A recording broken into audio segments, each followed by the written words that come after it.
Hey everybody, today I want to talk about non-warrantable condos, what it means, why it can be an issue, and what solutions I have available for specific characteristics that will make condos non-warrantable. So first of all, Jason Evans, I'm a mortgage loan officer at Rate. My NMLS number is 21205.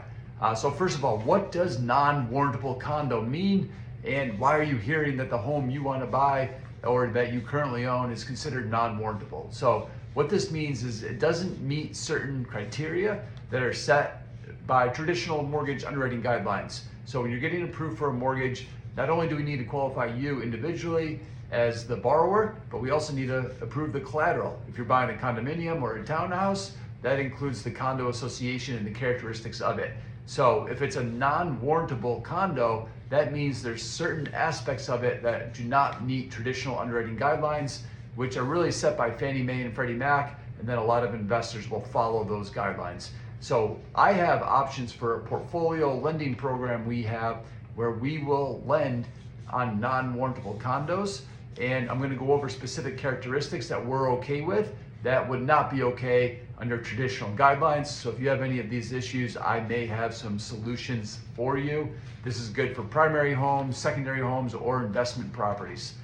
So first of all, one area is commercial space. Some condos are not 100% residential. They'll have some storefronts as part of the overall association as well.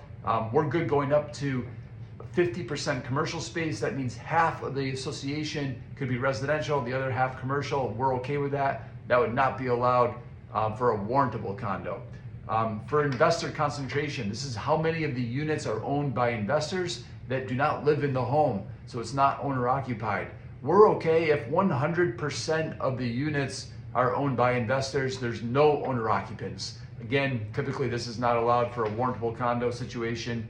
Another area, pre-sale requirements. If it's a new construction condo association, we're okay with as little as 25% of the units being under contract to owner occupied or vacation home buyers. Again, this would be too low of a percent if you wanted to get a warrantable financing for a condo. Another area, delinquent HOA fees. It's not okay to have a large percentage of the unit owners not paying their HOA fees on time, which is deemed as being more than 60 days late.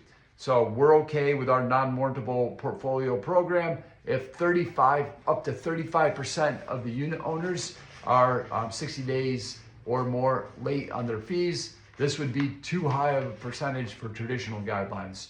Another area, single entity ownership. The idea here is you don't want one entity having too much control over the association, owning too large a percent of the overall units. So again, with this, we can do it we don't have a limit. We can lend with one person owning unlimited number of condos in that association. Again, this would not be okay under a warrantable condo scenario. Another area, the master policy deductible. This is one that's become a bigger issue lately because insurance costs are going up. So associations are raising their deductible to try to keep the overall costs lower on a monthly basis. What it's doing though is causing the deductible to be too high of a percentage of the overall coverage amount that is provided by the insurance policy. Fannie Mae and Freddie Mac, traditional underwriting guidelines, have a problem with a really high percent deductible. We're okay with it being as high as 10% of the coverage amount.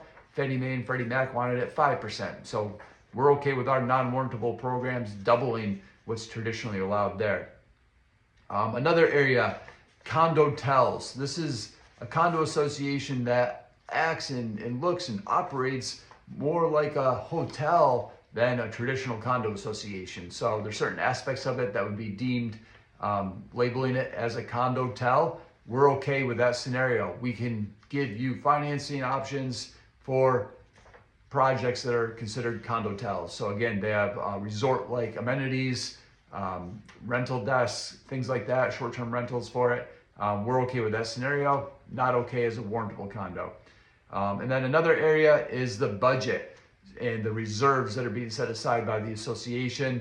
For a warrantable situation, getting warrantable condo financing, you typically need to see 10% of the overall income that the association is bringing in from condo fees going towards reserves. we're okay with them not doing that and having a budget that calls for less than 10% of the income being set aside for reserves. So again, we can do that under our non-warrantable portfolio lending options. So these are some highlights on areas that we have options for that would not fit the traditional underwriting box that gets set by Fannie Mae and Freddie Mac. If you're trying to buy a condo that has characteristics that are making it non-warrantable, or you currently own one and you're trying to get financing on it through a refinance, I'd love to talk to you and see if we have a good solution under our portfolio program that can help you get financing on your non-warrantable condo.